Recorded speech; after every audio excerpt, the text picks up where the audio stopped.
Lately, my Instagram feed has been blowing up with this attraction in Las Vegas called the Sphere. Maybe you've heard about it?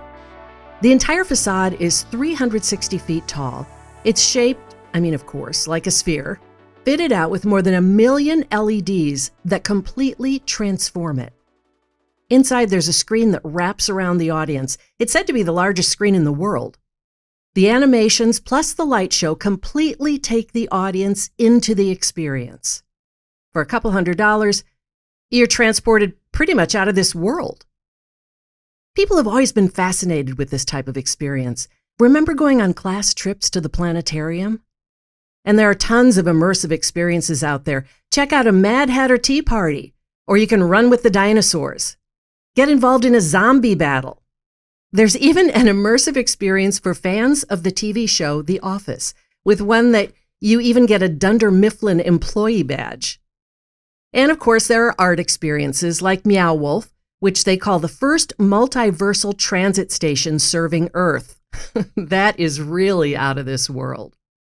Area 15 offers alternate reality rooms and sense-altering rides. Super Blue Miami is a warehouse packed with interactive art. Why are we so drawn to experiences like this? Yes, they're memorable. Yes, they're transformative. And yes, they allow you to completely engage both intellectually and emotionally. And they're a great escape from the real world. But this is not a new thing. We've been doing this for over 100 years. Impressionist artist Claude Monet decided to upend the art world by inserting nature into larger-than-life paintings.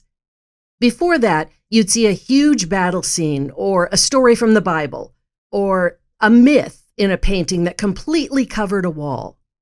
But nature? Not so much. Monet saw nature as large scale. He felt immersed by it, so he wanted others to feel the same. That's why he started painting those monumental pictures of the water lilies at his home in Giverny, France.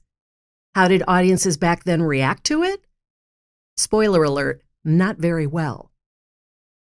Welcome to Art Bytes, a podcast from the Nelson-Atkins Museum of Art, where we take you beyond just the art on the walls and into the stories of the artists and the ideas behind them.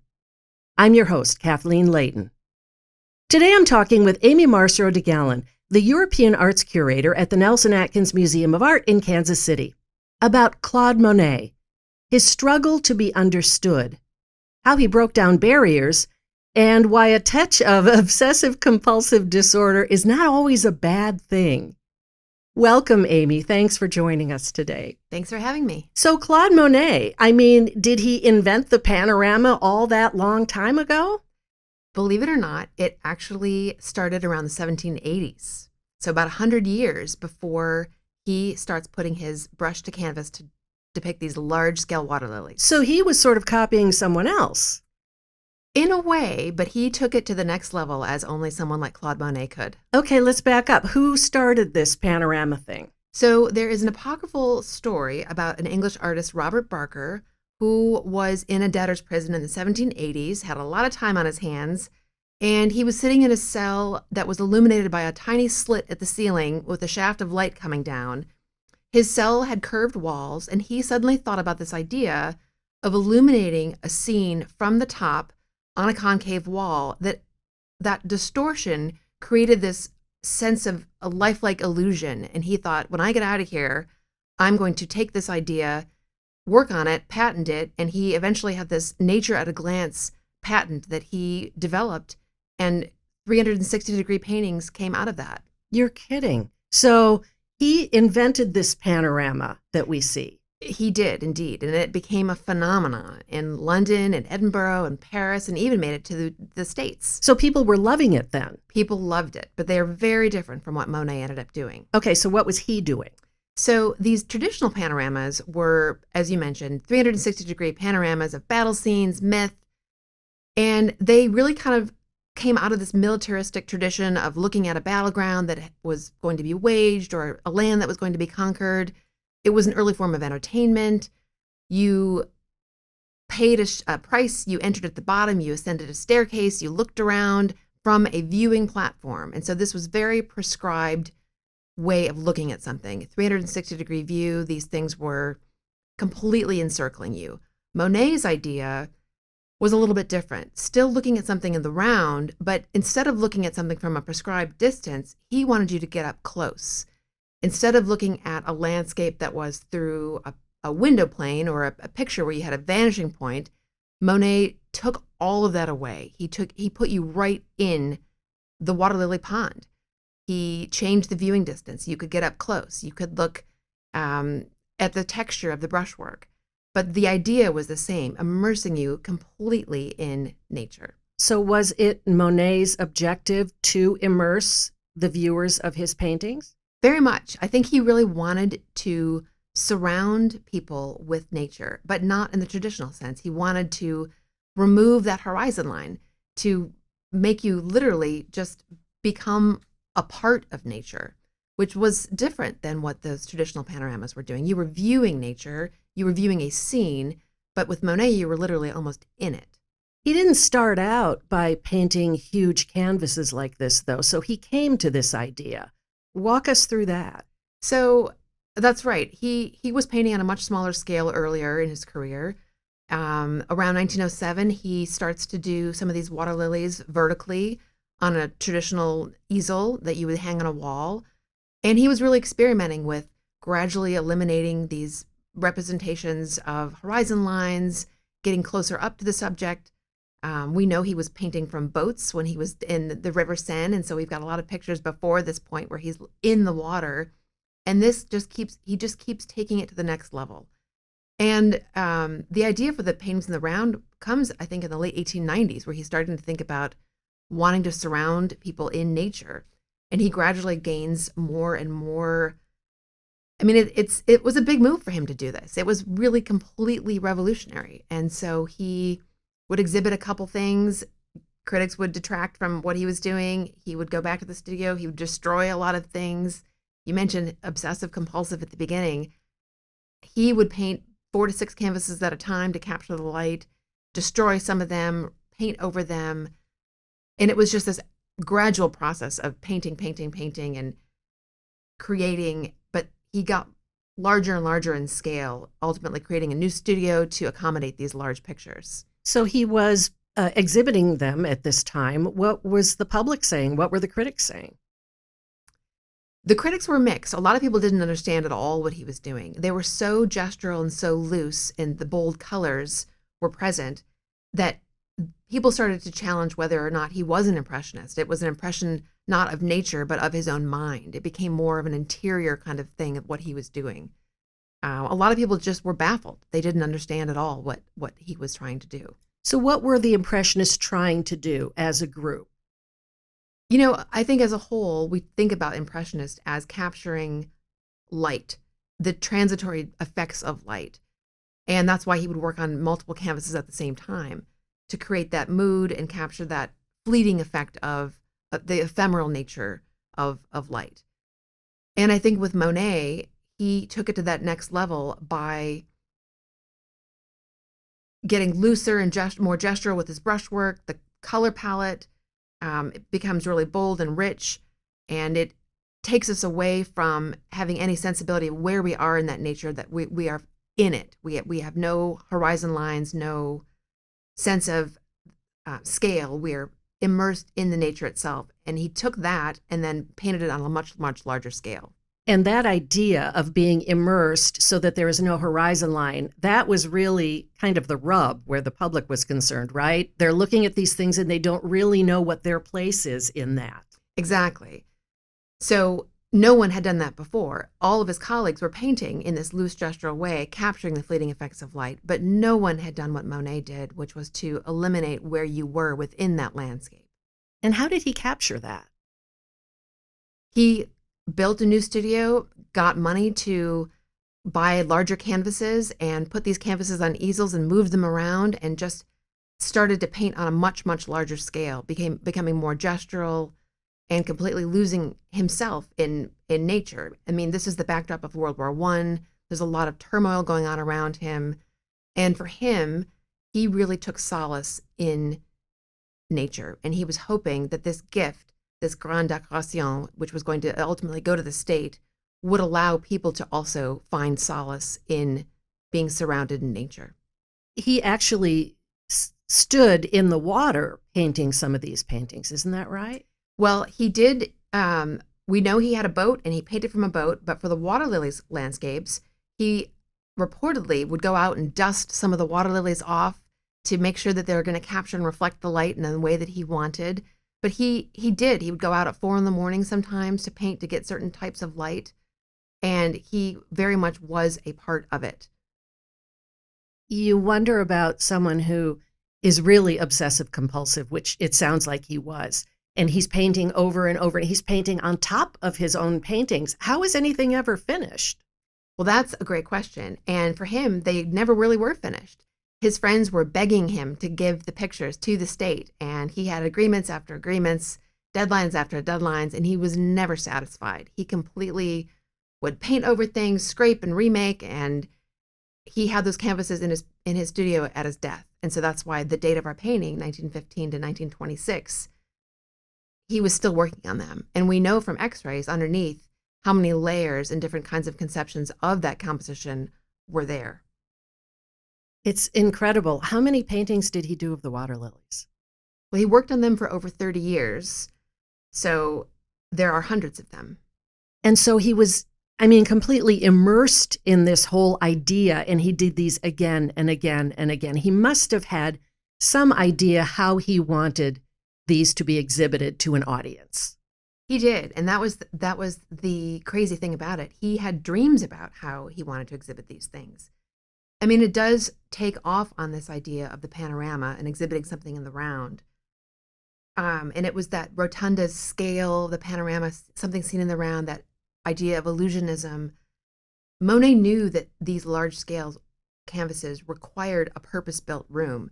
They wouldn't just sit on a flat wall as you normally would look at art. They needed to have a concave wall and a purpose-built space, just like these rotundas were for the earlier panoramas. And he dreamed about this. Did he write that in his letters? He did. He had this idea of exhibiting something in the round, and he started working with an architect to design a space specifically for this panoramic view of his work. So in a way, he caught the fever of the panoramania.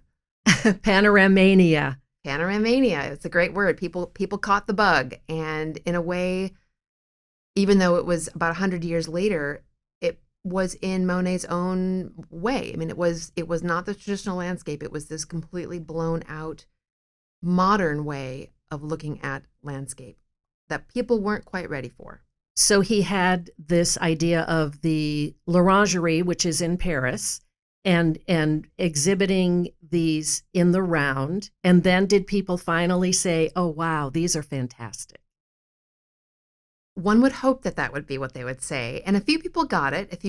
Critics were commenting on the experience of viewing them. They really saw it as this, they called them liquid landscapes. So the idea of this merging water, subject of the water landscape. Monet hung them very low. He was very specific, every single detail he attended to. So the height of the landscapes, of the waterscapes, 24 inches off the ground. They were 6.5 feet tall. They were seamlessly displayed all the way around. He was very specific about the lighting, just like the panoramas with the skylight. These had a skylight also, but the idea was that there was no shadow, so there was this umbrella kind of above them that softened the light. It was very specific. He very much controlled the environment, which was a whole new thing for a fine artist to do and to think about. But again, they're so different than what other artists were doing. And at that time, what other artists were the hot artists? So there were a lot of American artists. Thomas Cole did these panoramic exhibitions in New York. But again, these were traditional landscapes. You had a sense of where you were. You had a horizon. You had a sense of a single point perspective. Monet threw that out completely. They were disorienting. And I think that in a way, he was modern before his time. People didn't know what to do with them. They were disoriented. They were a gift to the state, and people were saying that they were the worst gift ever. We have to remember, of course, that these were not donated until after his lifetime, or not exhibited rather until just after his death. He as we said, he was a perfectionist. He was working, and they weren't finally exhibited until afterward. So he didn't hear this criticisms, but people just didn't know what to do. I mean, modern art at that point in the 1920s was Picasso or Braque or modernism, and very different from very Monet. different. They didn't know what to make of an 80-year-old's ramblings of loose gestural landscape. It wasn't what they thought of as a dappled sunlit typical impressionist picture. It was kind of chaotic. It was chaotic. It was completely a chaos of color merging seamlessly between viewer and artist and picture plane, and people didn't know what to do. And so when was he finally appreciated?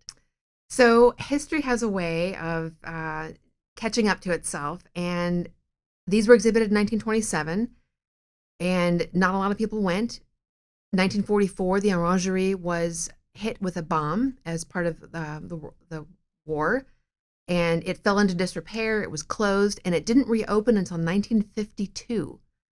At that moment, André Masson, an artist, went and visited, and for him, it was this absolute magical moment, and he called it the Sistine Chapel of Impressionism. It was as if he was seeing it for the first time and connecting all these dots that Monet was trying to realize 25 years before, 30 years before, and all of a sudden the world was ready for it.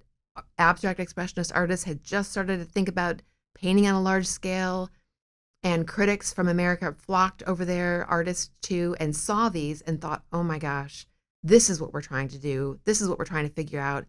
And an 80-year-old man, 35 years before us, was on course. He started what we're trying to do right now. And it was this aha moment for so many artists and critics that it spawned this Monet revivalism. So all of a sudden, artists and people and museums took late Monet's work seriously. But it took a while for us to all catch up. Wish he could have heard all of that praise. We wish he could. And it was that moment that the Nelson bought their own water lilies. It was this revivalist moment in the 50s with Museum of Modern Art leading the charge, and 1955 buying the first large-scale water lilies. And we started conversations in 1956, St. Louis, Cleveland. All of us jumped on and bought late Monet for the first time. So Panoramania was reignited. Panoramania was reignited.